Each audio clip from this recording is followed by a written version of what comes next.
So thanks, Seth, for inviting me to come speak tonight. So Seth and the rest of the team has really challenged me with talking about winter annual forages tonight. And so basically what I thought we would do is just kind of go through some aspects and management practices of winter annual forages that probably nothing going to be new to anyone, but maybe something that we forget as we come into this winter annual growing season. So we're going to talk about winning with winter annual forages tonight. And so really there's kind of three key areas that I want to talk about in this presentation. And they've challenged me to get this under 30 minutes. So we'll see if I can do that or not. I tend to start talking longer than I think that I'm going to. But the key areas that I really want to focus on is really thinking about forage selection. So there's a lot of winter annual forage species and varieties available to us. And then really focus in on that harvesting management and that grazing management and how decisions we make can actually impact our bottom line. So if anybody has ever seen me talk about forages before, you're probably going to recognize this graph. I use it all the time, but this graph just really gives me a good visual of what's going on throughout the year in our growing seasons.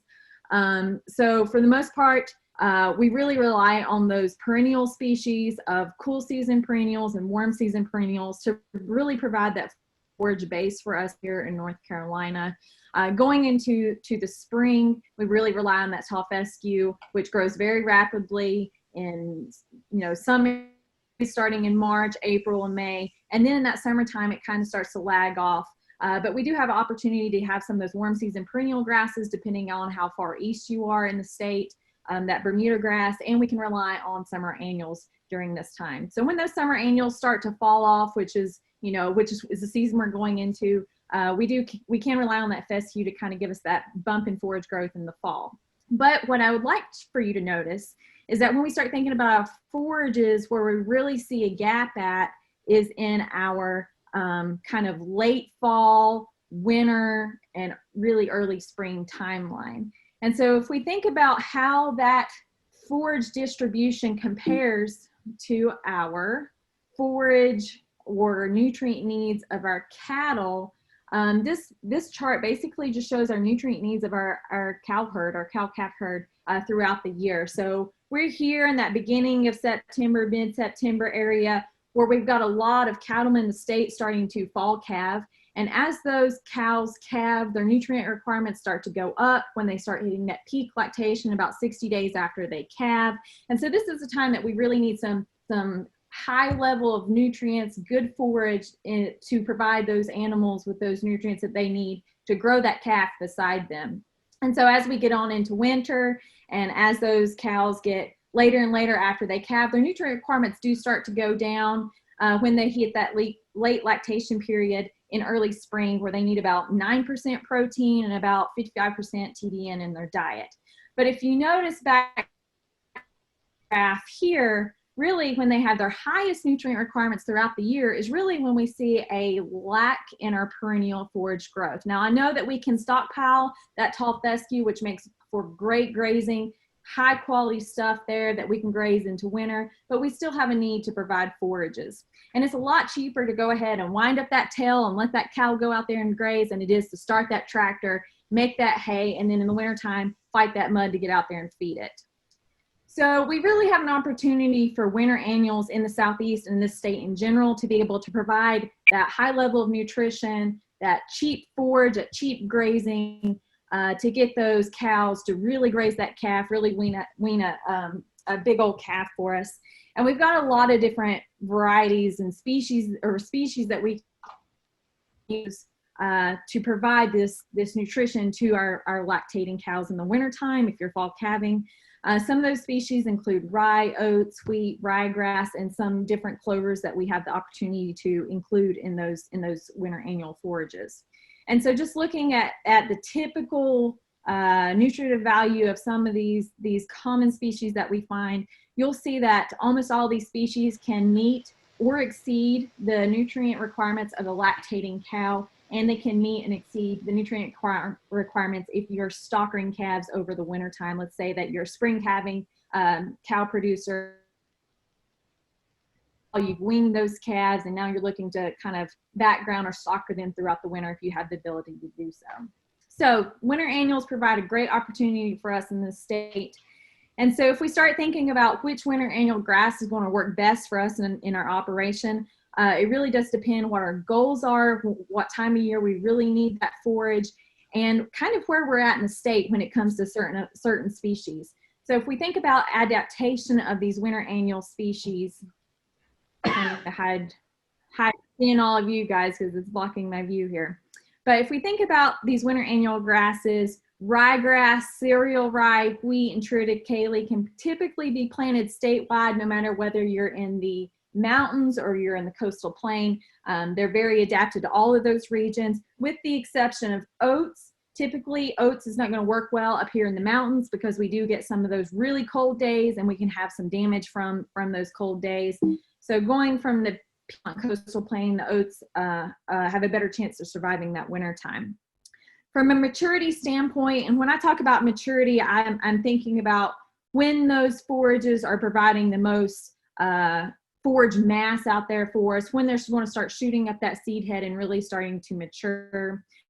Ryegrass in general is our latest maturing forage, with cereal rye being our earliest maturing forage. And then that wheat and that triticale is kind of in between those two forages. Oats, if we do get it planted early enough, can provide us some really good grazing in late fall and winter before that hard freeze starts to come in. Again, we've already talked about the cold tolerance. With the oats having a really poor cold tolerance, they're really easy to be winter killed if temperatures reach about 25 degrees for 3 consecutive days in a row at nighttime. But some of the problems that we incur with some of these different forages is that ryegrass may interfere with Bermuda grass emergence. So if you're further east and you have a Bermuda grass field that you're overseeding with ryegrass, the time that ryegrass may need to be harvested is also the time that Bermuda grass is starting to green up, which can cause some competition. One of the things that we're seeing here in the mountains with this annual ryegrass is that annual ryegrass really starts to perform well and provide a lot of forage mass the same time that fescue really starts to take off. And one of the things that we're seeing with some annual ryegrass contamination in our fescue hay fields is that fescue isn't quite ready to be mowed, but if there's a lot of annual ryegrass contamination in that fescue hay field, that ryegrass becomes really mature. So you've got a lot of almost rank ryegrass before you can even get out there and mow that fescue field. So there is some interference and competition with ryegrass. One of the issues that we're seeing with rye is that if it's not properly managed, that rye can get really stemmy, it can get really mature, and that quality can rapidly decline with that forage. So having that timely grazing management or that timely harvesting management is going to be key for getting the most out of rye. Wheat is typically not tolerant to a lot of soil acidity, so it's important to make sure we're getting those soil tests and applying lime as needed.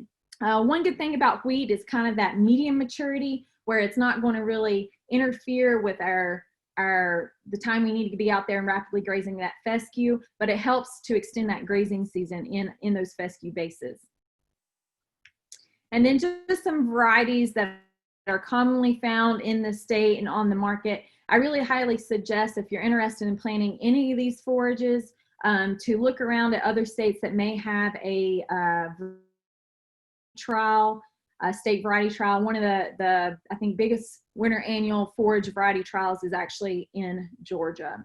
And this is some data from that variety testing program in Georgia. They do have 3 or 4 locations where they're testing these winter annuals to see which variety is the best under those conditions. And what I've done here is I've just taken those winter annual forage yields for the rye, wheat, triticale, ryegrass, and oats over the last couple of years, just to give you a kind of an idea of how much tonnage these forages are producing. And this is a pounds per acre basis.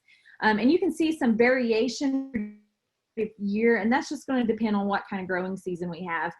We all know what it's been the last 2 years. The last 2 winters, we've had an unbelievable amount of rainfall, which has kind of limited probably some of our growth during that time. But overall, we see that we're getting an upwards from 6,000 to 8,000 pounds of dry matter per acre out of these forages. So they do they do produce a lot of tonnage and biomass for us out there. And I really do believe that these winter annuals are kind of our competitive advantage for the Southeast, because we can really grow grass almost all year long.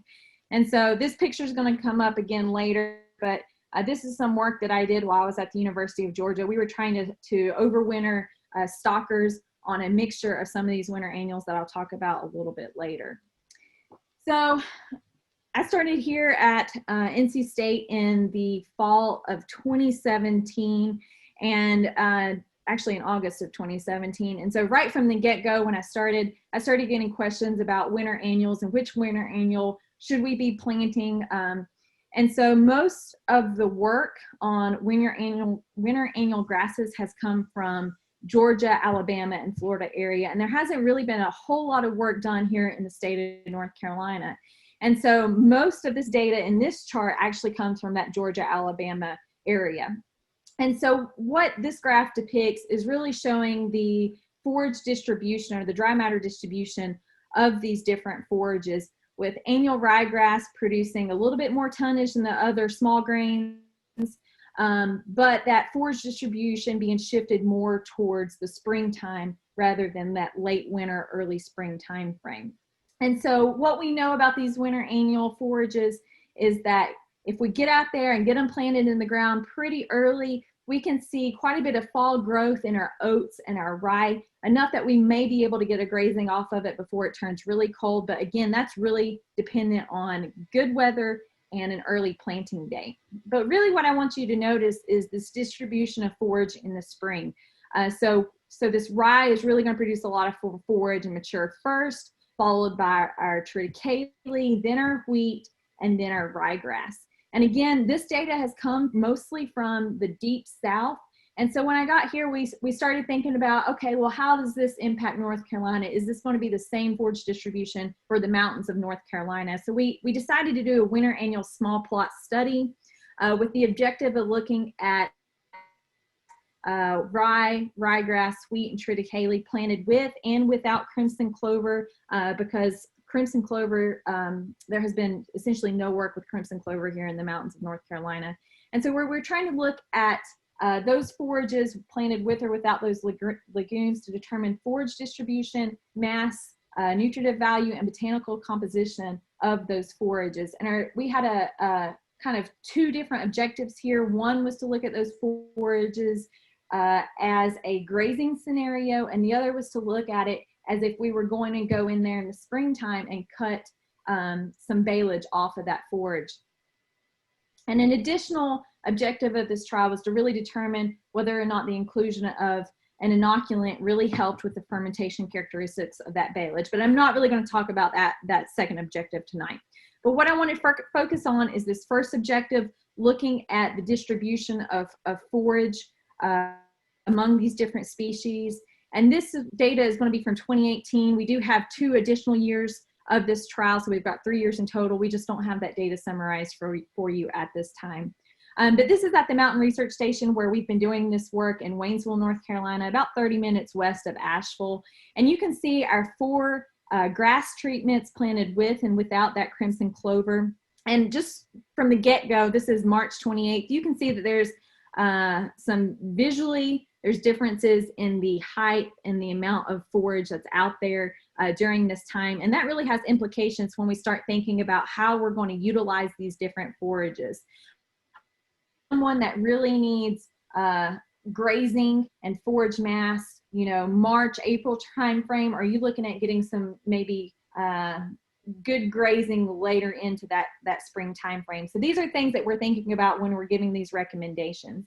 But what I want you to note from this graph is that really what we're seeing here in the mountains of North Carolina is no different than what they've seen in other parts of the deep south, where that rye really comes on early and the ryegrass comes on late.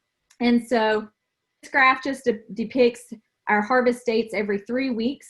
In the springtime, our first harvest date in 2018 was very early March, and our last date was about mid-May. And so what we found was that rye and crimson really came on early, and then was really done and played out by about mid-April. But by about mid-April, our ryegrass really started to take off, and we saw a lot of forage growth in that ryegrass, with the wheat and the triticale being kind of in between those two forages.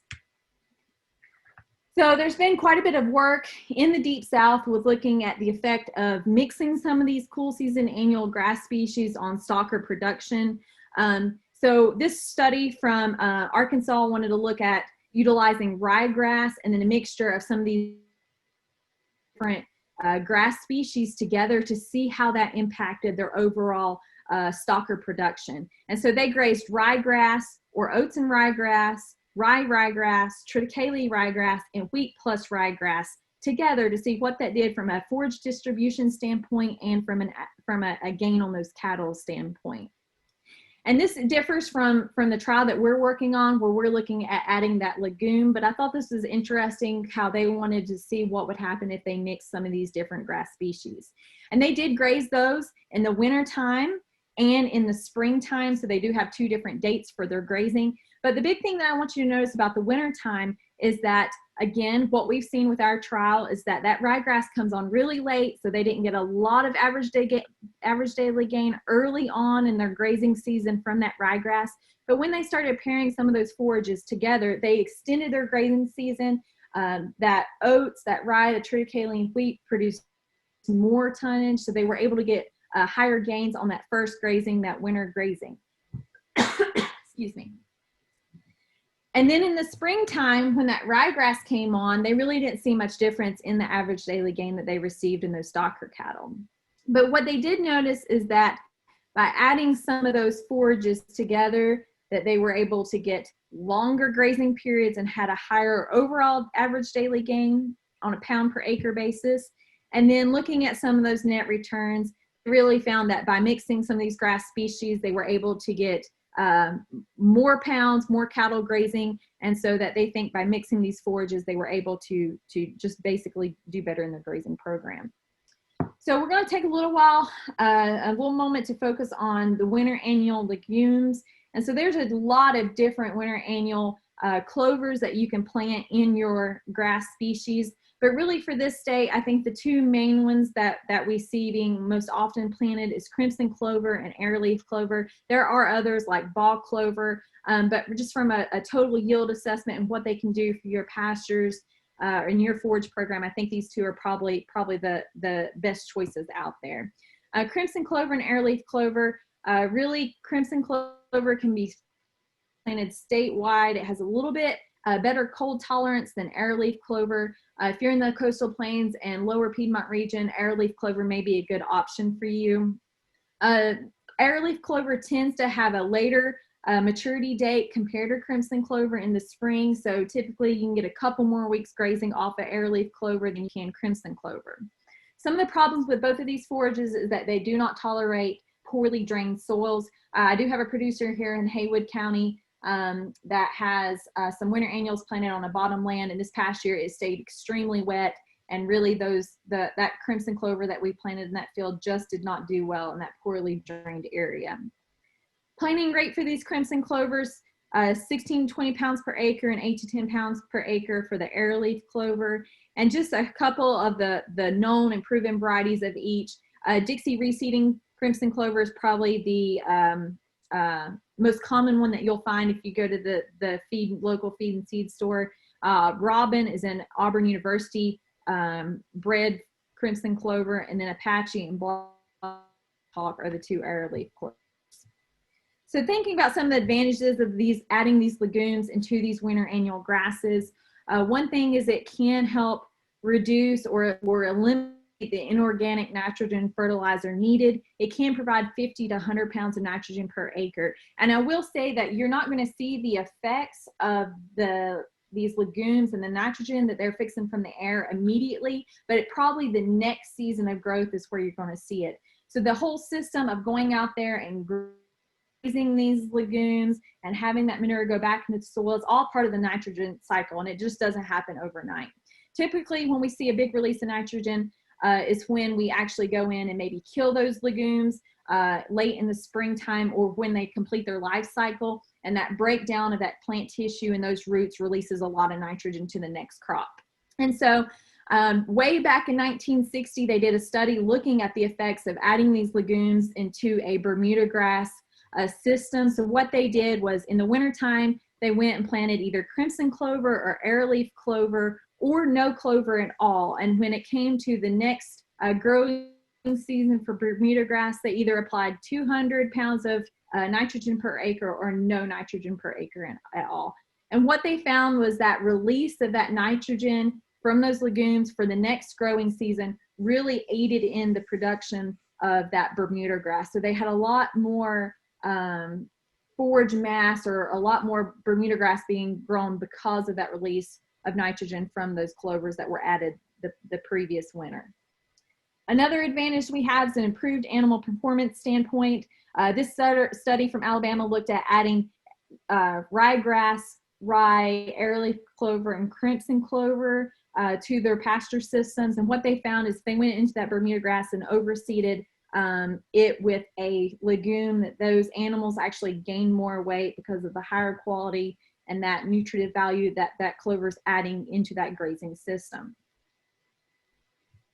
It can also help lengthen the total entirety of the grazing season by adding those legumes. And so if we think back about the study and the winter annuals that we're doing here, by adding that legume, we're actually increasing that grazing season. And so what we found is in our rye scenario, when our rye starts to play out, that legume is still there producing tonnage for those animals to graze. And I just want to kind of show you the botanical composition of our grazed winter annual grasses in this trial. And so the blue bar is the amount of grass in these mixtures, the red bar is the amount of clover in these mixtures, and the green bar is the amount of weeds.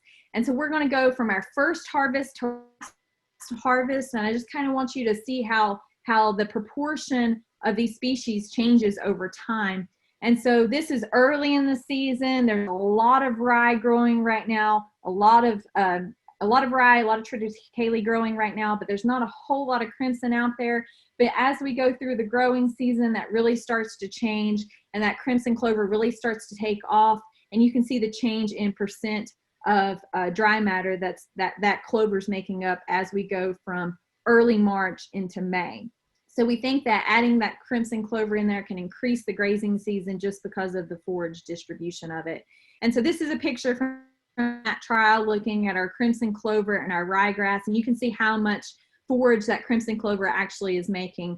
And there's a lot of people in the state that think crimson clover is just a pretty forage and will plant it just so they can see those crimson flowers in the spring as well. So that's an added bonus for sure.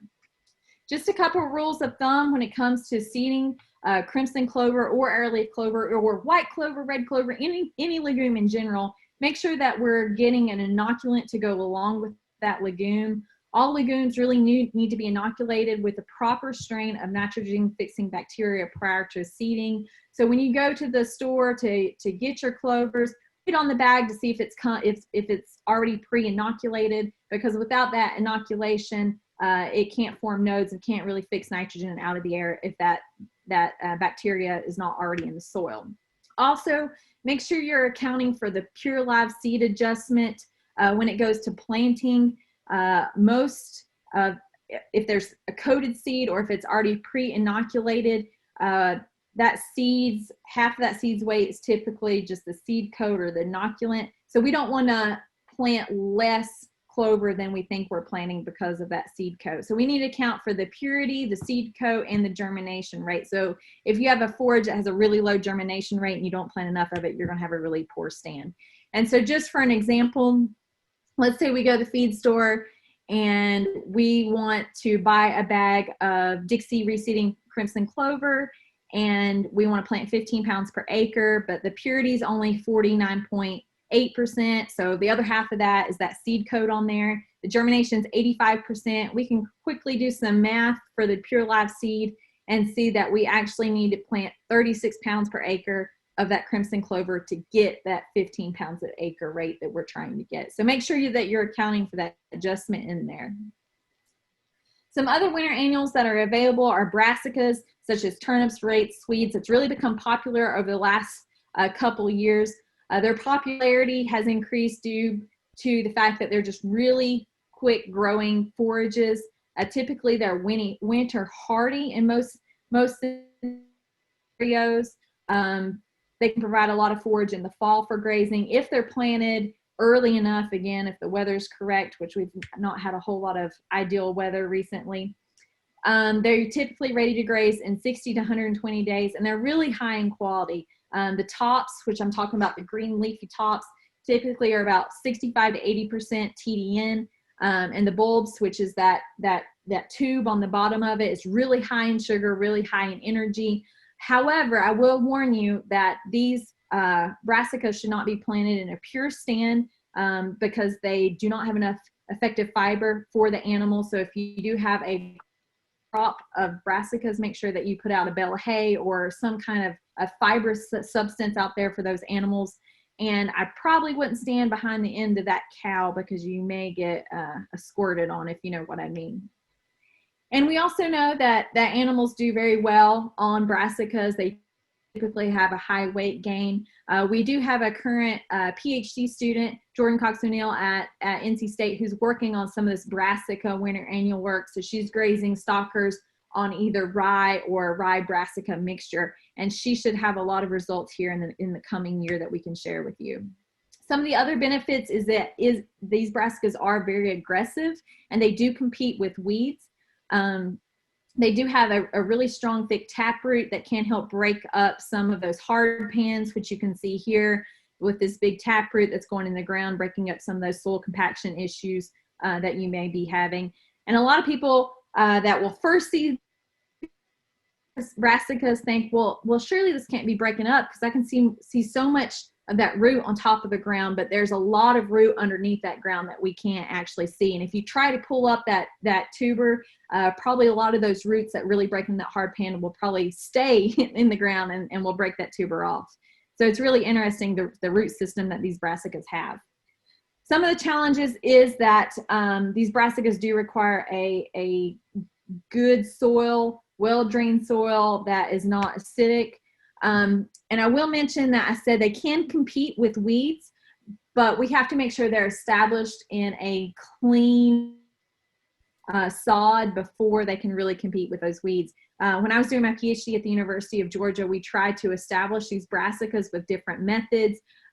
We had an area we tilled, we had an area that we just fescue, that we mowed and overseeded with brassicas, and they do not stand competition early out the gate. So we want to make sure we have got a good clean field to begin with to make sure that we give them the best chance. So back to this picture, this was at the University of Georgia. And so one year we decided to graze stockers on ryegrass, oats, crimson clover, and brassica. And you can see here, these animals are knee high in this forage, and you can see all the brassicas here in the picture, along with some oats. So we had some really high gains off of this trial, and we were really impressed with what this mixture did for us. So thinking about how we're going to go the distance with our harvest management, besides being able to graze these winter annuals, we also have the option of harvesting them for a stored feedstuff, and many people across the state do that as well. So they are quality forage with proper management, and we do recommend if you're going to make baleage or make hay off of your forages, that think about making baleage off of your annuals and making hay off of your perennials. And the reason I say that is because the annuals are typically really high in sugar, and that sugar is really needed to fuel that fermentation process in silo. So there are some agronomic advantages of making baleage in these winter annuals over hay. One, we have fewer field losses from rain and curing. In the springtime, you know how it is. You think it's not going to rain, and then it rains and rains, and it's hard to get several days in a row to get these forages cured out to the proper level of dry matter.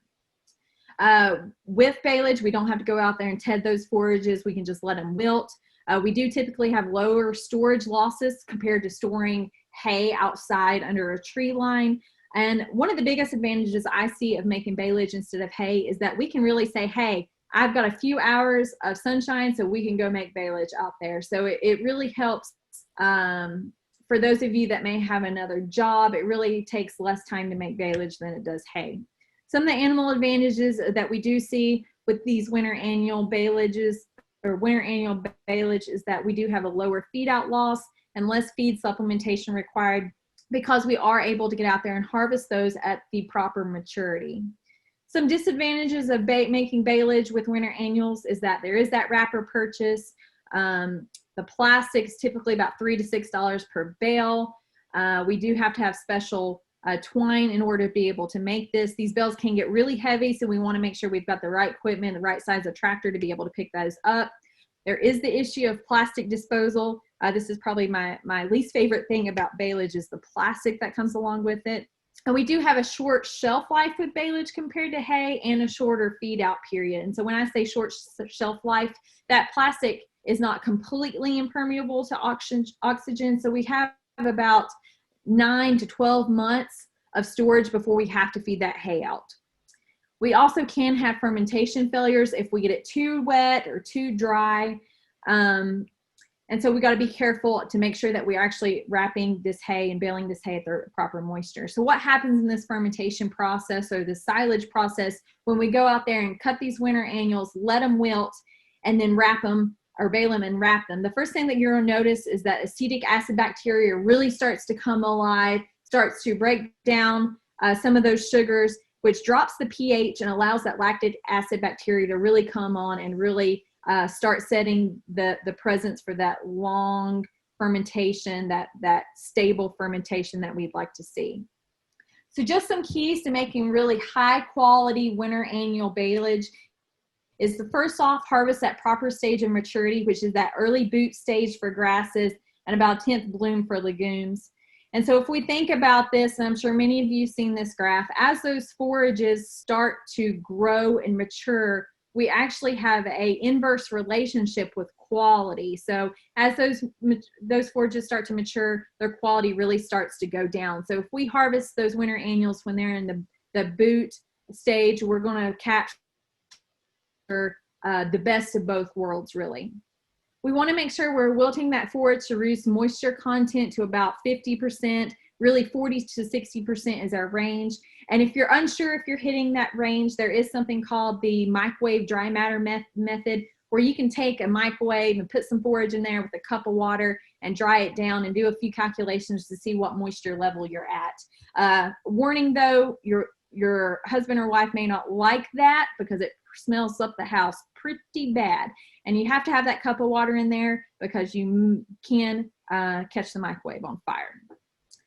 Also, make sure you're wrapping it in 4 to 6 layers of stretch film to exclude oxygen. My mentor, my advisor at the University of Georgia, did some work on looking at different layers of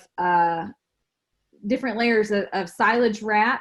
And so they fed alfalfa silage and hay that had been wrapped with 2, 4, or 6 layers of plastic film. And this picture I think is really telling because those cattle went straight to that forage that had been wrapped with 6 layers and ate it first. Then they really started working on the bale that had been wrapped with 4 layers. Then they started working on the bale that had been wrapped with 2 layers. And you see the hays over here completely untouched. So it's almost like candy to cattle is the best way that I can describe it. We also want to make sure that we allow it to ferment for a minimum of 30 days, preferably 60 days prior to feeding if possible. And then we need to inspect it at feed out and make sure that once we've opened that baleage, we start feeding it within a 3-day window. And the reason I say a 3-day window is because my colleagues at the University of Auburn's done some work looking at temperature and heating in bales after they've opened and cut that silage wrap. And they found about 60 hours after they opened that plastic up, those bales really started to heat up. And so if those bales are starting to heat up, there's oxygen getting in there, and there's a lot of bad stuff that starts to grow in those bales that we don't want to grow. So the last thing that I'm going to talk about tonight is thinking about our grazing management if you're going to graze these winter annuals. And really, I think there's 5 opportunities to really get the most we can out of these forages. If you have these winter annuals in one pasture, I really suggest thinking about getting some temporary fence to divide these pastures up and allow these winter annuals to take a break, take a rest period to recover, so that we can get the best case scenario out of these forages. So a couple of rational grazing systems, so rotational stalking, strip grazing, creep grazing, limit grazing, and leader follower grazing is really our best way to get the most use out of these. And I'm just going to quickly go through what these are because some of these may be new to you. So rotational grazing is probably the most familiar form of grazing. Basically, we just break up the pasture and we rotate those animals around to those different pastures, not allowing them to go back into the area that they just grazed. And really, we see a great forage rest period by rotational grazing, and we get some pretty high grazing efficiency out of that rotational grazing. We can also break those pastures up further by incorporating that temporary fencing to really key in our grazing system. The second grazing method I really want to mention is strip grazing. And basically what strip grazing is that you give those animals that you may move them every couple of days, but we really can reduce our waste of forage by doing this strip grazing. Strip grazing is that there is a back fence, so those animals again are not able to go back to where they just came from. Now I know there are a lot of limitations when it comes to some of these pasture designs and these grazing design scenarios, such as where's the water and where's the mineral feeder and how are you going to get them out of the gate. So just some key things to think about as you're thinking about, okay, well, how can I best utilize these winter annuals? So strip grazing is really best used where high utilization is needed and available forage is short. Let's say that you just have one small little pasture that you're trying to get the most out of with these winter annuals, maybe a small sacrifice area that you're trying to recover in the spring, and where waste potential may be high, such as if the winter annuals have gotten away from you in the spring and they're getting really big and you're trying to minimize the stomping down of those winter annuals and really increase the overall efficiency of that grazing. Now, another grazing that I really like and I think is really useful when we start thinking about those fall calving cows and in that springtime when that forage is really taking off, what we can do with some of those calves to get a higher level of gain on them. Creek grazing is a great opportunity for that. I've done this a little bit at home, even though my dad told me I'd never be able to do it with one strand of polywire, but we successfully did. So basically, in this picture here, let's say that we have a small area of winter annuals. That's the highest quality forage we have. Limit the access of those winter annuals to those calves. You can put something up such as a creek gate that allows those calves to slide through that fence line to go graze those winter annuals because they have a higher nutrient requirement than their mama. And you can also do this with one strand of polywire that's high enough for those calves to slip under, but low enough that the mama cows aren't going to test that really hot polywire. Another thing that we can do with our winter annuals is to limit or time graze those winter annuals. So if we'd have, maybe we're spring calving cows, and so in the winter time or in the early springtime, they haven't calved yet, they don't have that high of a nutrient requirement. Maybe we have some low quality hay and we're trying to use that winter annual as almost like a supplement to that low quality hay. This is really where that limit or time grazing comes in handy, where we can allow them to graze that high quality winter annual for just a short amount of time during the day. And so limit or time grazing is really useful when we can graze 2 to 3 hours per day, or maybe every other day on those winter annuals. And I know there is a time requirement for that, for you to go out there and move them. But really think of this as a supplement, such as going out there with a feed bucket. But instead of a feed bucket, you're allowing them into this pasture. Allow the cows to fill up on that high quality forage, but we want to make sure that we're allowing them to graze during that time that they have that high grazing potential, such as in the mornings, in the afternoons, or just for maybe 90 minutes during the middle of the day. And it's really useful where forage quality greatly exceeds animal requirements or where limited access is needed, like we've already talked about. And I think that is my last slide, and I know I'm already over time like I figured I would be, so I'd be happy to take any questions that you may have. I know we ran through this quick, but I'm always available by phone or email if you have any questions that you can think of, maybe as you're doing your night meeting tonight. or getting the kids ready for bed. Seth, I'll turn it back over to you. Deidre, I have a question. Whenever we plant our ryegrass, it seems just to hold on in the fall. I mean, in the spring, and I just see some years is worse than others with trying to get my crabgrass to come on. So would the solution be looking at more diversity and planting less ryegrass so it wouldn't be so thick, and then it won't hold on as long? Yeah, Allison, I think that to me, that's a great idea for a couple of things. One, it provides that diversity to those animals. So if you're thinking about, well, you know, I'm not getting out there to graze that ryegrass until late April or May, but I really wish I didn't have to feed hay in March or April. By combining some of those species, I think it'll help you from two standpoints. One, it'll increase the length of your grazing season.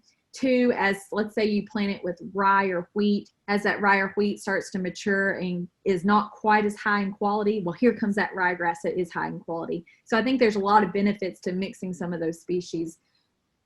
Okay. And you're right about that. If you go ahead and graze that ryegrass close with those other annual species, that I think that'll kind of open up that canopy a little more. If you're having problems getting that crabgrass established, opening up that canopy, not planting so much ryegrass, mixing it will probably be the option that you have. Thanks. Can you hear me? It keeps saying my internet connection's unstable. Sometimes it's a little choppy, but for the most part, you're fine. It's more on your video than your audio, Deidre. I have a question as well. Great. So I've been thinking that what might work well for some folks is a ryegrass mixture. And what seeding rates, what would you put out if you were going to do that, or even if you were going to add in some crimson clover as well to make a three-way mix? What rates would you seed it at, Deidre? Yeah, so typically I suggest, if you have those mixtures, cutting the rates by about a third to a quarter. So typically you'll plant rye, I think 90 to 120 pounds per acre. I typically go with that 90 rate. If it's a single species, I go with the 120 pound rate. Okay. And the same with ryegrass. I think ryegrass is 25 to 35 pounds an acre. So cut it by about a third if you're doing it in a mixture. Okay. That's good. That's typically what I tell people.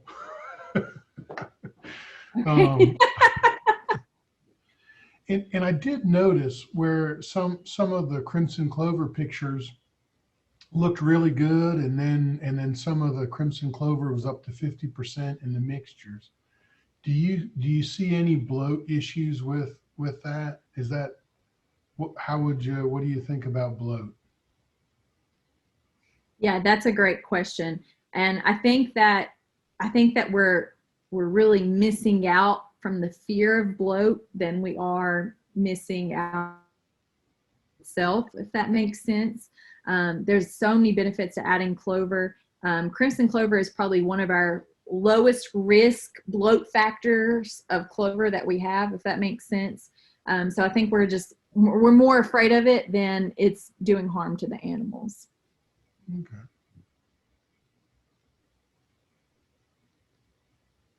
But they do make bloat blocks if you are very cautious and very worried that the bloat might be an issue. You know, really where we see the most bloat at is with the white clover, when cattle have been on forage with no clover and it's a big old dew in the morning, and we turn those. Oftentimes we see some bloat there. I shouldn't say oftentimes. Occasionally we might have a case of bloat, but crimson clover is just a really low risk bloat clover. Low bloating potential. Low bloating potential.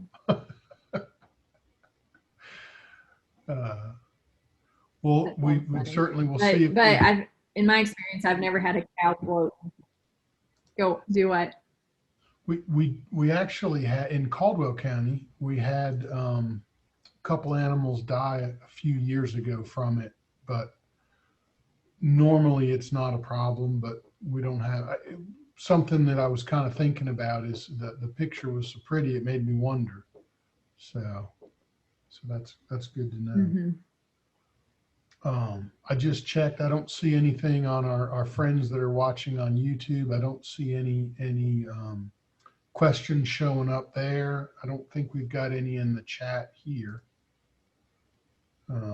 So one of the things I would like to mention about the clover is that in our silage work, what we've seen that the clover makes up an extremely small portion of the dry matter in our triticale silage and rye silage, but it makes up a substantial higher portion in our wheat and ryegrass silage. And we didn't see as good a fermentation where we had a lot of crimson clover. And I think it's because the crimson clover almost acts as a buffering capacity and doesn't let that silage pH drop as much as it should. So that's something interesting. We saw that the first year. I'm not sure we're going to see that the second and third year. So I'll have to wait till we get the data back to really make a conclusion about that. What is interesting? Well, I don't want to drag this out any longer than it needs to, but if there's not any more questions, we will wrap this up. I do want to just mention that this is the very first in a series. And let's see, I've got Deidre, if you stop sharing your screen. Oh, okay. Can. I might be able to do it for Sorry. you. I'm not sure. Got it. Okay. Let's see. I was just going to put this up. This is the advertisement for the rest of the programs. So our next program is going to be October 20th, and it will cover some grazing management. Allison, are you in charge on that one? Yes, I am. You have any teasers that you want to give folks watching? Oh, it will be entertaining and informative. Stay tuned. Well, well, I know you didn't do the talk justice, but I know come October 20th, it's going to be fantastic. And that is a big thing. I know grazing management, how not just growing these forages, then how do we make the most out of them? So Yeah, it's going to be a lot of lessons learned by trial and error, and those are just the good lessons to learn off of. So that's going to feature a lot of that. well, count me in. I'm going to be there. I'm looking forward to it already. And hopefully I'll have some ryegrass and crimson clover that I can try it out on. But Deidre, I really want to thank you for being our guinea pig on this. I really want to thank everybody that's watching. We've got folks on both YouTube. We thought we'd offer that YouTube option just for people that didn't want to jump through the Zoom hoops. And so with that, we'll say thank you. Have a good evening. Appreciate you virtually coming out, and look forward to seeing you October 20th. And